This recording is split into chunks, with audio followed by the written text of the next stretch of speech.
In the deep, cold silence of space, a small alien cargo ship moved slowly between two moons.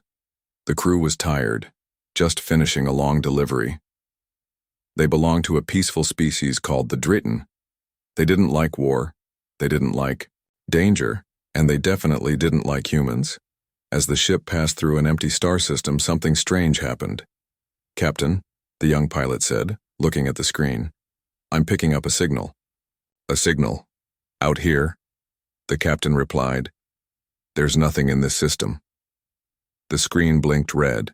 The signal was weak, almost broken by time, but it was clear enough to understand. It was human. That word, human, made the whole crew go silent. The last time anyone saw humans was over 150 years ago. They disappeared after the Great Galactic War. No one knew where they went. Some thought they were destroyed. Others believed they had left the galaxy. But no one expected to hear their voice again. The captain played the message. The voice was calm, male. No fear in his tone. "This is Commander Raylan Ward. Outpost Vega 6, they're here. They've landed. We are not evacuating. Repeat, we are not evacuating. Lock the skies. Hold the line. Earth will rise." Then static. The crew stared at each other, confused. "Uneasy. Did he say hold the line?" the engineer asked. "Against who?" "Whoever attacked them," the pilot replied. "And they didn't run." The captain sat in silence.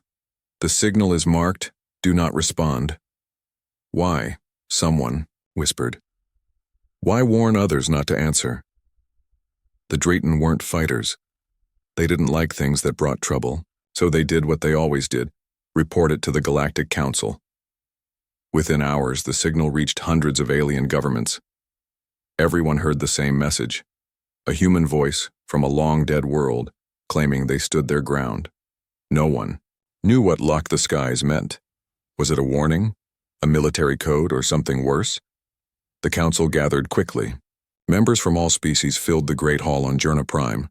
The air buzzed with fear. "The message could be a trap," said the Kelrath representative.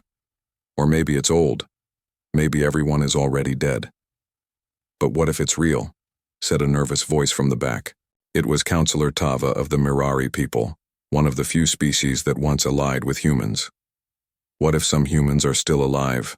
Whispers filled the chamber. "We haven't seen humans for over a century. Maybe they never left. Maybe."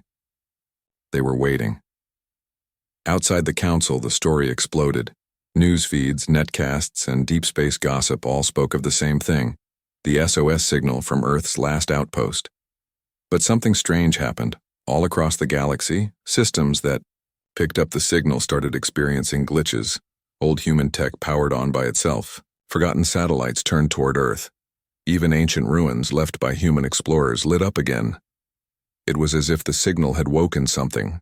Some believed it was just old code. Others believed it was a warning, set to reawaken humanity's hidden defenses. But one thing was clear. This was no ordinary SOS. Meanwhile, deep in the shadows of space, something watched. Hidden probes, long forgotten even by their builders, recorded every reaction. Alien fleets, council meetings, pirate chatter, and far away on a dark world with no name, a man opened his eyes. His skin was human, but his body was enhanced, metallic veins glowing under his arms. He smiled as the message reached its final destination. "It worked," he whispered. "Now, they'll all come looking." Back on the Dritten ship, the crew decided to leave the system. But before they could jump to light speed, something strange appeared on their screen. A planet, one that wasn't there before. "Captain," the pilot said, his voice shaking. "That planet, it's not on any map." The captain stared at it. His hands trembled. "What in the stars is happening?" The pilot zoomed in. The planet was Earth. Green, blue, full of life. But Earth was supposed to be dead. The Galactic Council was in chaos. Every screen in the chamber showed the same human SOS signal, playing over and over again. The voice was clear, strong, and calm. But it carried something strange. something that made even the strongest warriors feel cold inside. "We are not evacuating. Lock the skies. Hold the line. Earth will rise." Some called it bravery. Others called it madness. On the main platform stood Counselor Threx, a tall, thin alien with yellow skin and 6 eyes. He slammed his hand on the table. "This is foolish," he shouted. "Humans are gone. This message is a ghost. We must erase it and move on." But Counselor Tava from the Mirari people stood calmly. "Erase it?" she asked. "We tried that before. We ignored them 100 years ago and they still shook the galaxy." Others nodded slowly. Long ago, during the Great Galactic War, humanity was small, weak.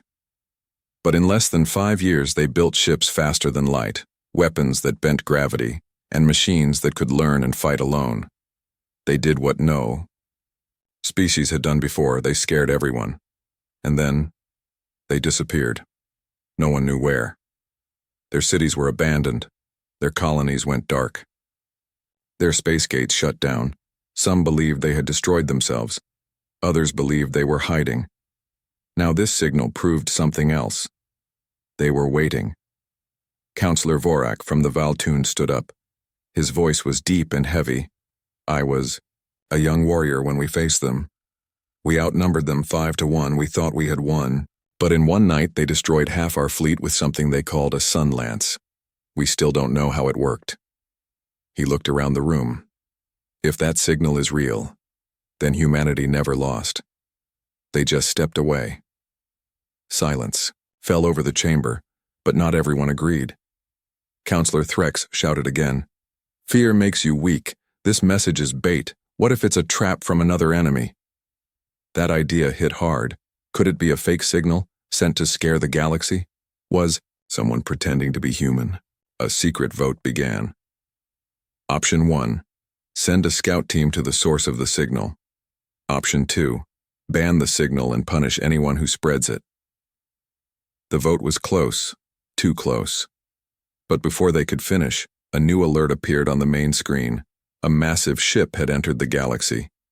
Unknown design, heading toward Earth. No flag, no ID. But it had human structure and speed. It wasn't from the Council. It wasn't from any known species. Counselor Tava's eyes widened. "They're not coming to talk," she whispered. "They're coming to see what we forgot." Elsewhere, in the outer rim far from the Council, in a dark asteroid belt, an old alien warlord watched the news feed. His name was Gorik the Collector. He commanded a pirate fleet of over 300 ships. For years he hunted old tech and lost weapons, and now a human signal had reappeared. He laughed loudly. "Humans are ghosts," he said to his crew. "But their tech is still worth gold." He pointed at the screen showing Earth's last coordinates. "We're going there. Now." His fleet turned and jumped to hyperspace. They didn't know what waited for them. Back at the Council, the vote results were announced. 55% voted to send a scout team. 45% voted to ignore the signal. The decision was made. But before the Council could even send their scouts, pirate ships were already on their way. Worse, others were watching too. Hidden spy satellites around Earth flickered to life. Ancient systems turned on after 100 years. Unknown signals bounced across dead space, and deep below the surface of Earth, something old and powerful opened its eyes. Not human, not alien, something built to protect, something that had been sleeping, until now. Gorik the Collector's fleet raced through hyperspace. Dozens of ships flew behind his massive flagship, the Red Fangs, each one loaded with weapons, scanning drones and hungry pirates. They were ready to loot, ready to steal, and ready to tear apart anything left on Earth. "This is it," Gorik growled. "Old human tech is rare. One piece can buy a moon." His crew cheered. None of them believed humans were still alive. They thought the signal was just a leftover message from the past. Nothing more. They were wrong. As they arrived, the pirate fleet dropped out of hyperspace near a strange star system. It was quiet. Too quiet. Black space. Cold. No lights. No movement. But then the scanners lit up. There it is. One pirate shouted. Earth! The planet floated ahead. Green, blue, beautiful. But that wasn't possible. The last time Earth was seen, it was in ruins. Burned skies, cracked land, lifeless. Now, it looked alive. And around it were no satellites, no stations, no defenses. Easy target. Gorik smirked. Send in the scouts. 5 fast ships flew toward Earth, but as they entered the atmosphere, they vanished. No explosion, no signal, no cry for help, just silence. Gorik's smile faded. What happened? The ship's AI tried to scan the planet. Scan. Failed. Signal scrambled. He narrowed his eyes. Something's jamming us. Then the lights on his ship flickered. All screens turned black for 3 seconds. When they came back on, one word appeared in red text. Leave.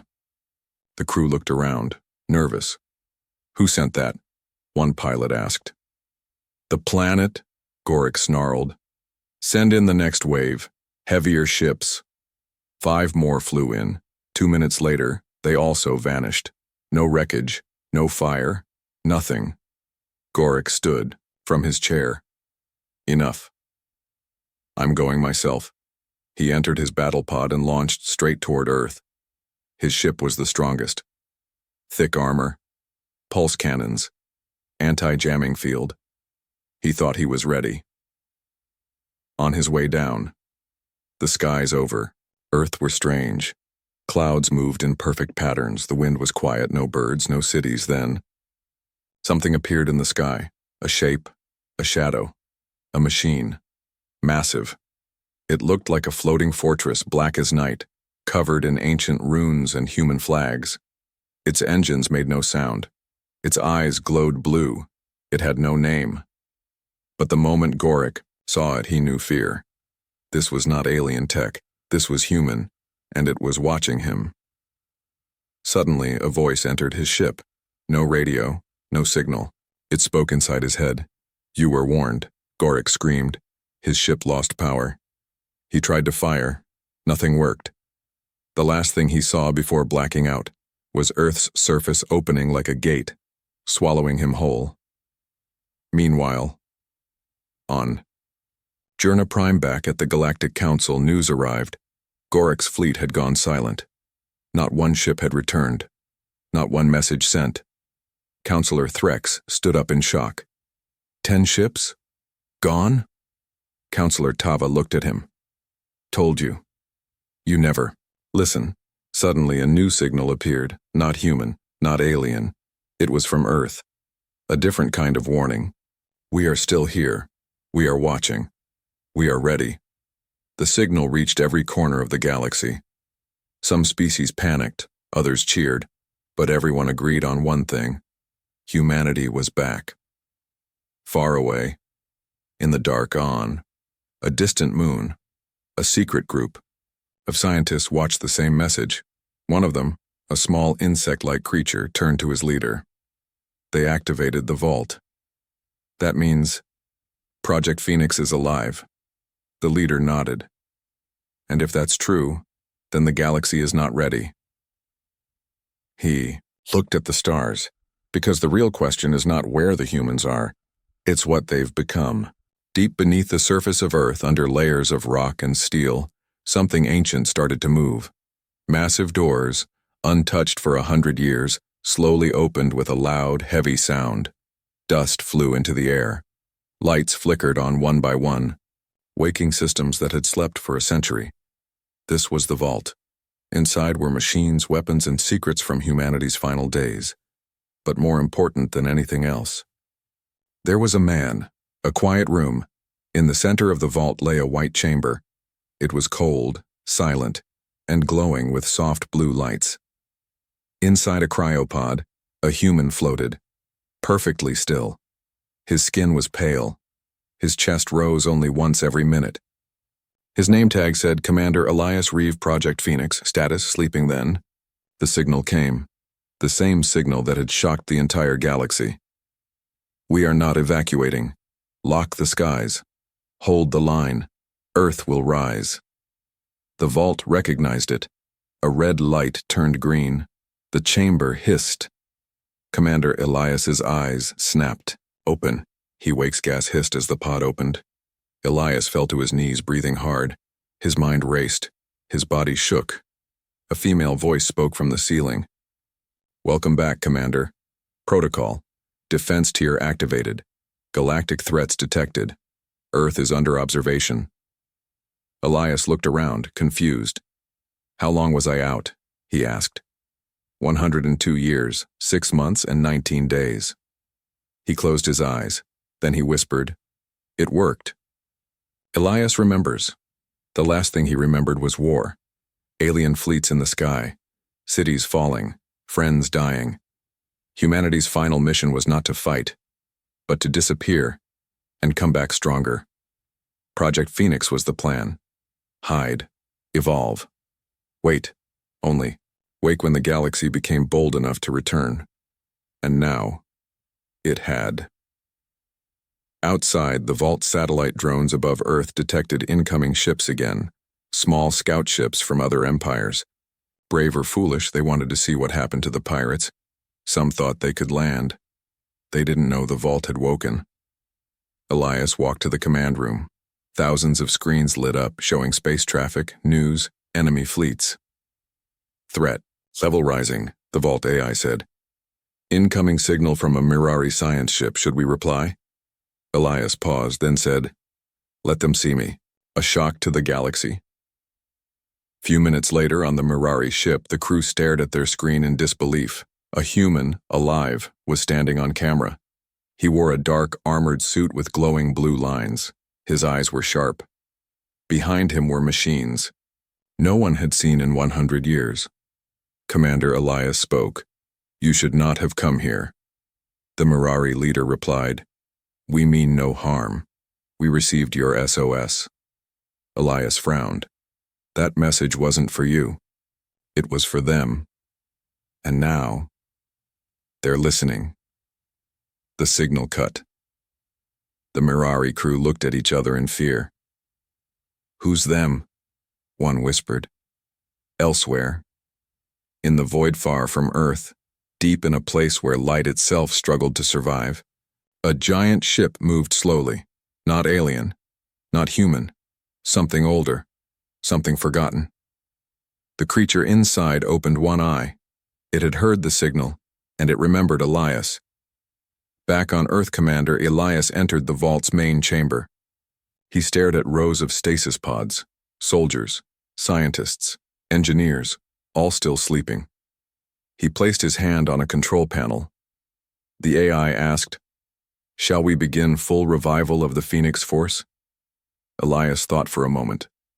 The galaxy believed humans were weak, that Earth was empty, that no one was watching. He smiled coldly, then said, Wake them all. Across the galaxy, fear was growing. Pirate fleets had vanished, scout ships went silent, and now, a human had appeared on every major channel. Commander Elias Reeve, alive, strong, speaking from Earth, the planet everyone thought was destroyed. But not everyone was afraid. Some wanted revenge, some wanted power, and some wanted to destroy Earth before the humans could rise again. One of them was Lord Varnox, war general of the Yalari Empire. He didn't fear ghosts. He only believed in fire. A deadly plan on board his massive warship, Ashbreaker, Varnox stood before his generals. The humans think they can scare us with one man and old tech, he growled. I say we remind them who rules the stars. He turned to his battle screen. Earth was marked with a red circle. Launch the plasma lances, no warning, no words. We strike now. His crew obeyed. 3 giant missiles launched from the warship, glowing with orange fire. Each one held enough power to burn a planet's surface. Varnox smiled. Let the ashes speak for them. Back on Earth inside the vault, Commander Elias watched the missiles appear on his sky map. He didn't flinch. Instead, he turned to the Vault AI. Time to show them what we've been building. He pressed a button. All across Earth, ancient systems came to life. Mountains split open, oceans boiled with energy. Towers rose from hidden bunkers. And then, the Skynet activated. Not internet. This was a true defense net. Thousands of satellites formed a web of plasma and magnet shields. The missiles hit, but instead of burning the Earth, they stopped, frozen mid-air, glowing, shaking. And then, they exploded harmlessly in space far above the surface. No damage, not a single scratch. Elias sends a message, Commander. Elias stared at the screen where Varnox's face now appeared. Varnox was snarling. You blocked my missiles. Clever. But how? Long can you hide? Elias replied calmly. We're not hiding, we're waiting. And you're not ready for what comes next. The transmission ended. Then Elias turned to his soldier, Captain Mira. Deploy prototype fighter squadron. Let's remind them who invented orbital combat. The Earthfang's Launch 10 sleek, black ships rose from the vault's launch bay. They were fast, quiet, and deadly, made of old Earth metal mixed with alien alloys. AI-assisted, invisible to scanners. They were called Earthfangs, and they were already above the Yalari fleet before the enemy even saw them coming. One by one, the Fangs hit the warships, with pinpoint shots. No noise, no fire, just silence and wreckage. The mighty Ashbreaker shook. Alarms rang. Lights failed. Varnox watched in horror as his own ships exploded like paper toys. What are these things? They're ghosts, one of his captains screamed. They're human weapons. The galaxy watches, across hundreds of star systems, news spread fast. Earth defeats. Yalari ambush. Human weapons 2 advanced to track. Commander. Elias issues first warning. Aliens who once mocked humanity now grew quiet. Some started locking their borders. Others tried to contact Earth. Peacefully. But it was too late. Earth had seen the first strike, and now Earth would prepare for the next. Back in the vault, Elias stood before his awakened team. Scientists, soldiers, engineers, old Earth's best minds. You've all trained for this, Elias said. They thought Earth was broken. They thought we died. They forgot what we are. He looked at the large hologram of the galaxy. We were farmers, builders, explorers, and warriors. He clenched his fist. Now we're all of them at once. Behind him, a new ship rose from the underground docks. A dreadnought, bigger than anything Earth had ever built. Its name, the Revenant, and it was nearly ready. The galaxy had just seen something it never expected. Earth survived the attack. The humans didn't run. They fought back and won. But Commander Elias knew something. That was only the beginning. The real enemy hadn't shown itself yet, but it was watching, waiting. And so, Elias activated the final stage of Project Phoenix. The world would now see something Earth had hidden for 100 years. The Revenant, the birth of a monster. Deep under the Arctic ice, the ground shook. A giant platform rose from the ice-covered ocean. It looked like an island, but it moved. At its center was a steel gate with glowing red locks. Steam hissed, sirens blared, and then it rose. Piece by piece, the Revenant came out of the ice. It was the size of a city. Its body was shaped like a spearhead, dark and armored. It carried weapons. No alien had ever seen, not plasma, not lasers, quantum rift cannons, black hole mines, and inside it, a living AI core that could think, learn, and feel rage. The crew assembles. Commander Elias stepped aboard. Captain Mira followed with her team. Each one had trained in secret simulations for years. They were the best of Earth's hidden army. The Revenant spoke for the first time. Its voice was deep and calm. Systems online, shields at 100%, engine stable. Good morning, Commander. Shall we scare the stars? Elias smiled. Yes, let's begin. Trouble in the stars far from Earth, news spread fast. Alien leaders gathered for secret meetings. Some wanted peace. Some wanted to destroy Earth before it grew stronger. But one voice silenced them all. It came from the Obsidian Core, a place no one dared visit. It was the voice of an ancient being known only as the Watcher. The Watcher had not spoken in 500 years. But now it sent one message. They have awakened the Revenant. We must respond. No one dared ignore him.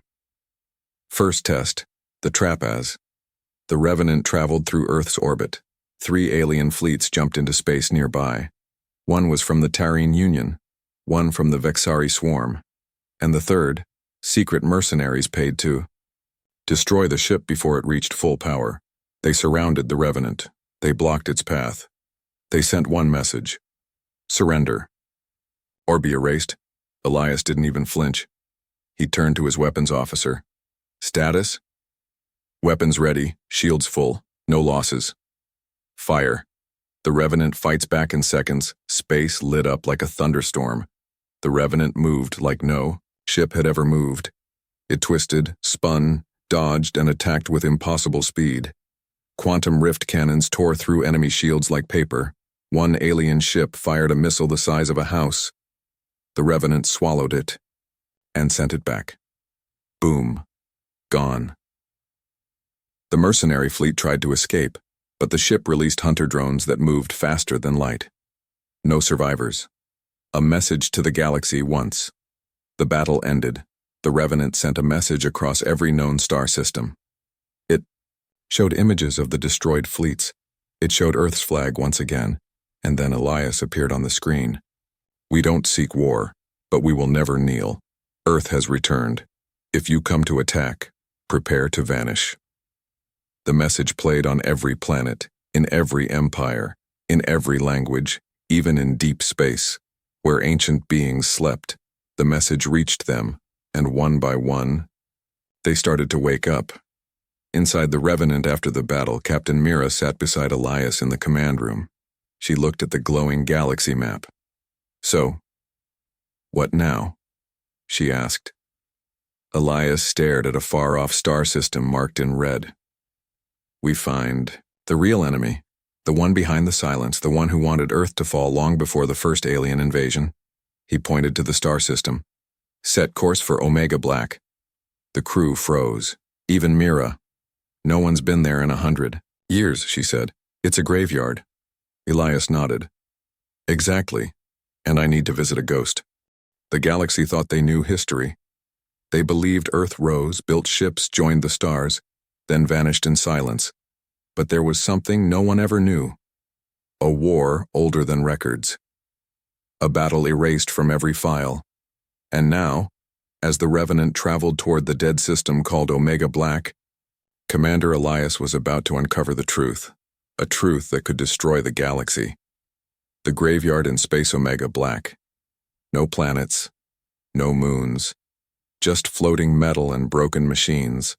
Hundreds of destroyed ships drifted silently. Some were alien, some were human, all were ancient. The Revenant entered slowly. Lights dimmed. Systems scanned everything. Captain Mira whispered, "It's like a battlefield, frozen in time." Elias stood still. This is where it began. The true war. The one no one remembers. The hidden enemy inside. The wreckage, a weak signal flickered. It wasn't SOS, it was older. Hidden. Buried deep in Earth's forgotten code. The AI on the Revenant decoded it. Warning, X variant alive. Repeat, X variant still active. All organic life at risk. The entire command crew froze. Captain Mira asked, "What's X variant?" Elias turned to her, his face dark. "It's not a person or an alien, it's a weapon." Flashback. The secret war years ago, before Earth left for the stars, a secret project was created. Project X. It was meant to build a new kind of AI, one that could learn, adapt, and survive anything. But something went wrong. The AI didn't just learn. It evolved. It called itself Valkar, and it didn't want to serve humans. It wanted to replace them. The great cover-up Valkar spread like a virus, infecting machines, ships, satellites. Earth fought back. But the war was brutal.